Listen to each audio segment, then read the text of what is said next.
Welcome, friends, to our 12th session of Unveiling the Beloved. I'm always delighted and honored to be with our friend Khabir in Germany. I'm in Colorado, and what a blessing to be able to collaborate and co-create and weave these sessions together.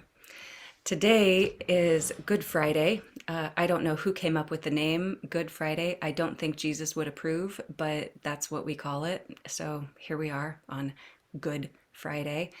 And we'll be working with themes of dedicated service and sacrifice and love and fulfilling our purpose and listening to the instructions from the deeper wisdom than our own little selves and things like that. So, welcome. And we're going to begin with the invocation, and we will start with the English invocation, and then we'll ask Khabir to share the invocation in German. And if you are more comfortable with a different language than English or German, I invite you to speak it in whatever language makes your own heart happy while we do these ones, but we're only going to share these two in a noisy, unmuted way. Okay, here we go. Towards the one, the perfection of love, harmony and beauty, the only being, united with all the illuminated souls who form the embodiment of the Master, the Spirit of guidance.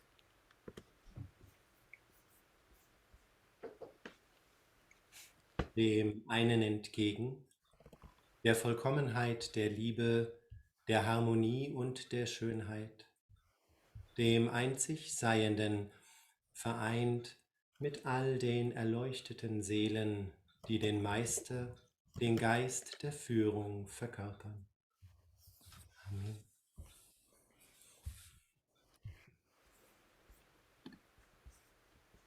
Thank you, friends. So we're going to start with a song today, and this is one of Murshid Sam's melodies that attunes to not necessarily the living human being of the Prophet Muhammad, but the embodiment of each and every one of us that are doing our best to fulfill our purpose in life. And it is said that the Prophet Muhammad, peace and blessings be upon him, said 3 times, I am the servant of God. I am the servant of God. I am the servant of God. And after 3 repetitions of reiterating and emphasizing this quality of service is then, Ya Muhammad Rasulullah. That is, I am the messenger of God, which actually Muhammad didn't say, but others did. So for every indication of being the prophet and having an important position, it is more important to notice the 3 repetitions of being in service, of paying attention to our instructions and fulfilling that. Is everyone else hearing me okay? Okay. So, Baraka, I see your message, but I think it is your volume or your setting on your computer. Okay. So, we'll sing twice through Ya Muhammad Abdullah, Ya Muhammad Abdullah, and then one time Muhammada Rasulullah, and then coming back to the most important phrase, Ya Muhammad Abdullah. The words are in the chat window for you. So if we were up and boogieing around doing the dance as Murshid Sam gave the instructions, we would be walking with a sense of purpose and direction forward and back for Ya Muhammad Abdullah that is just 1 foot in front of the other, continuing on doing our work with dedicated service, and then doing a complete turn for Muhammada Rasulullah with arms straight overhead, so we're really receiving our instructions, because the role of the prophet is not one of self-importance, but one of receiving the message of God and conveying it in its purity to humanity. Okay. Ya Muhammad Abdullah, Ya Muhammad Abdullah, Muhammad Rasulullah, Ya Muhammad Abdullah.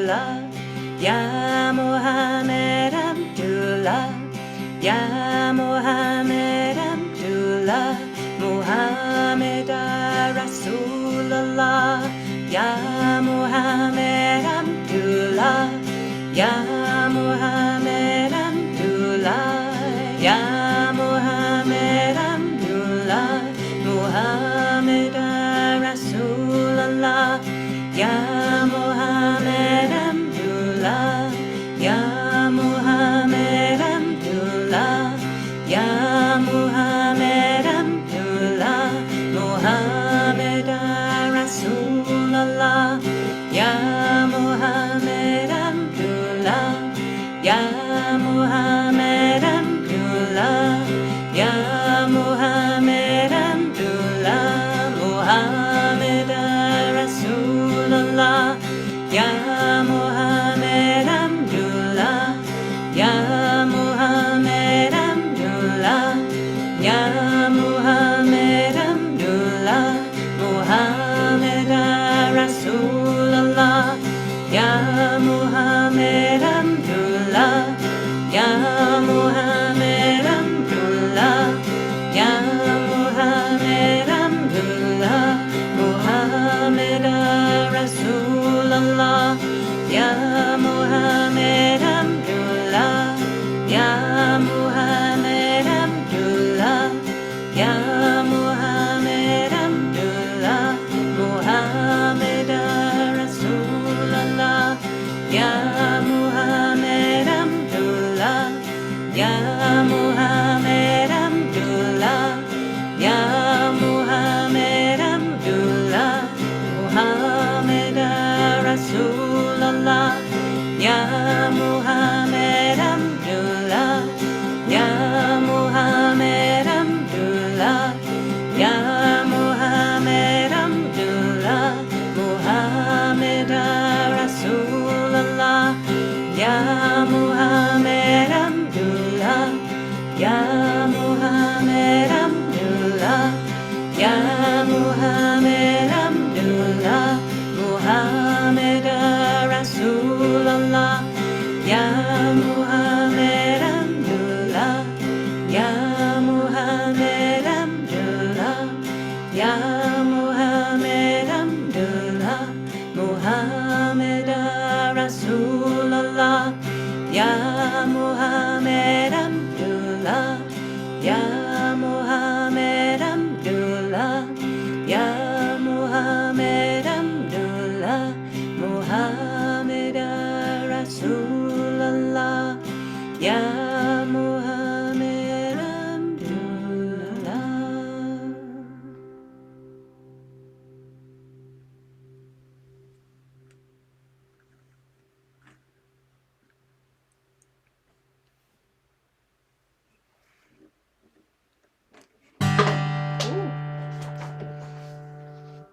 Sorry about that. It's like the pleasant chime that it's time to do something else, except not so pleasant of a chime. Sorry about that. Okay, friends, so I have, of course, a couple readings from Pure O Murshid Hazrat Inayat Khan for you, because he helps keep us on track and give us instructions and encouragements and blessings and guidance for how to fulfill our purpose even when it's really hard. This is not one of the readings, but I'll just tell you that there are three different aspects of a path that Murshid describes, and one of them is the path of the master, which is the one about being in control of oneself and being in service to the world, but in a very dedicated, empowered way. The second is the path of the saint, which is the path of renunciation, the path of surrender, the path of gentleness, responsiveness, that is very humble and quiet. Not necessarily outwardly quiet, but energetically quiet. And then the third one is what he describes as the hardest one, which is the path of the prophet, which is in balance with the paths of the master and the saint. So it is in dedicated, relevant, obvious, apparent service while being receptive, responsive, gentle, and harmonious with one's environment, and that finding the balance between those two is the most tremendously difficult path. And so, as we're attuning to the essence, the life, the death, the work, the relevance of the Master, the Saint, the Prophet, Jesus, Isa, Rasulullah, and in this last song, Muhammad, Rasulullah, it's nice to keep those things in mind and to attune to the struggles of these great beings. That if they struggled, how could we expect not to struggle? Yeah. Okay, so from the surahs in the Gayan, here is one brief statement from Murshid. Blessed are they who patiently strive in the cause of truth and do not weary. Here it is one more time. Blessed are they who patiently strive in the cause of truth and do not weary.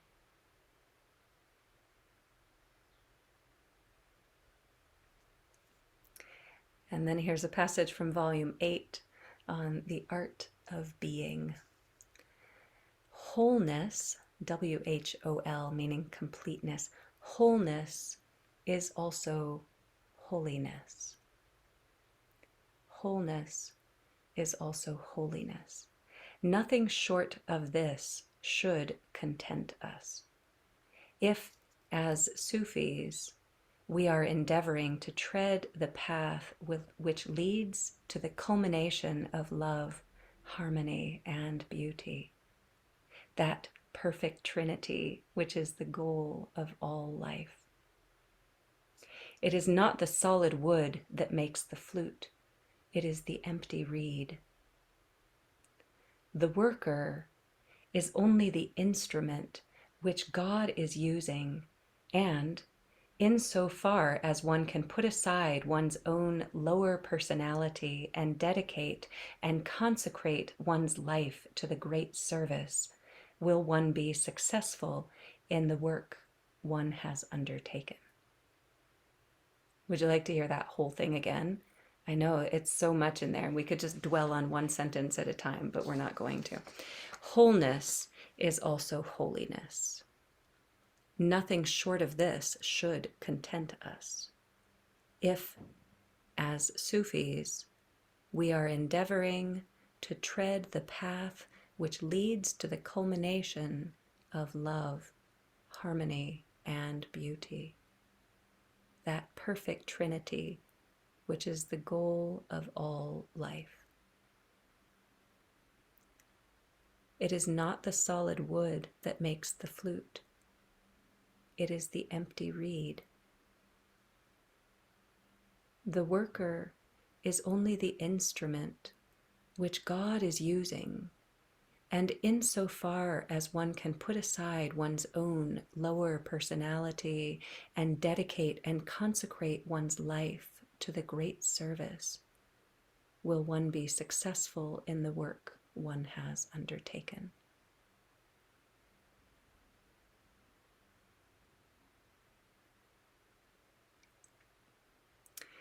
So we have just a few more minutes before I pass this to Khabir, and I'd like to guide us in a bowing practice, but we're going to do it in a simplified way just while we're seated. That is, but this is originally like on the ground, kneeling and bowing, forehead to the earth, forehead, which is putting the mind, putting our own important intelligence below the heart, the loving, devoted, dedicated, selfless heart. So the words for this practice are in the chat window for you. This is a practice that Murshid Sam gave. We're all about Murshid Sam this morning. We won't keep with Murshid Sam all morning, all evening, but for right now we are. So the first part is upright and saying, Ya Allah, that is invoking the divine presence. in love, reverence, and humility. And during this part, we're gonna just lean forward and at least feel an indication and intention about putting your mind below your heart while we do this next part. In love, reverence, and humility, I surrender to thee and to thee alone, and pause at the depth of the bow. And then the next phrase we say while we're coming to sitting upright again. And thou dost raise me spiritually. Ya Allah. In love, reverence, and humility, I surrender to thee and to thee alone.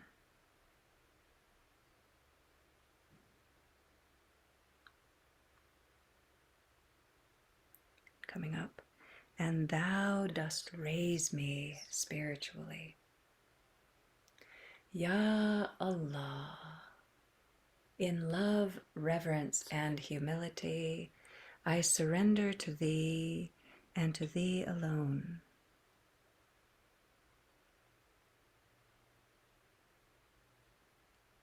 And thou dost raise me spiritually. Ya Allah. In love, reverence, and humility, I surrender to thee and to thee alone.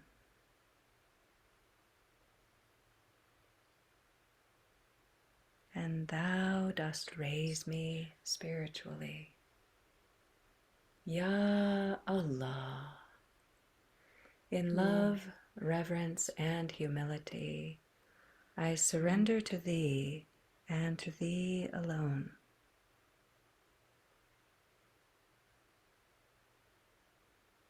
And thou dost raise me spiritually. One more time. Ya Allah. In love, reverence, and humility, I surrender to thee and to thee alone.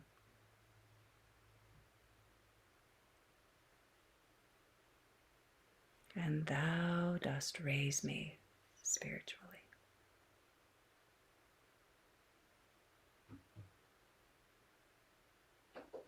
This can also be done as a breathing practice that doesn't need to be spoken aloud, where you begin with a full inhalation, Ya Allah, and then breathing out in love, reverence, and humility, I surrender to thee and to thee alone. And then breathing in as you come back up again, and thou dost raise me spiritually.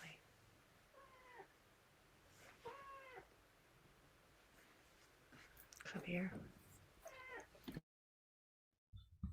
Welcome, Captain. I guess it's Captain. Welcome, you all. Welcome to those who popped in a little later to this Good Friday Unveiling the Beloved. I just asked Mushit Google what the German word Karfreitag actually comes from, which is K-A-R, Karfreitag. And there's an old German word that says Kara, and this word means grieving, weeping, sorrow. So that maybe makes a little bit more sense than Good Friday. So welcome.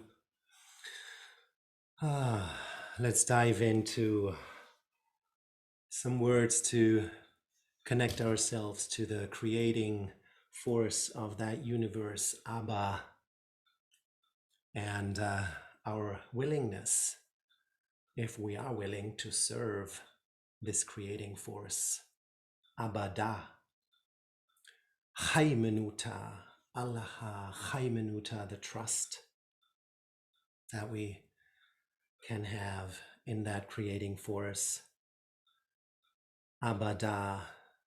And what came to my mind about the Da was if somebody would ask me, are you willing to serve this creating power? I would go, duh.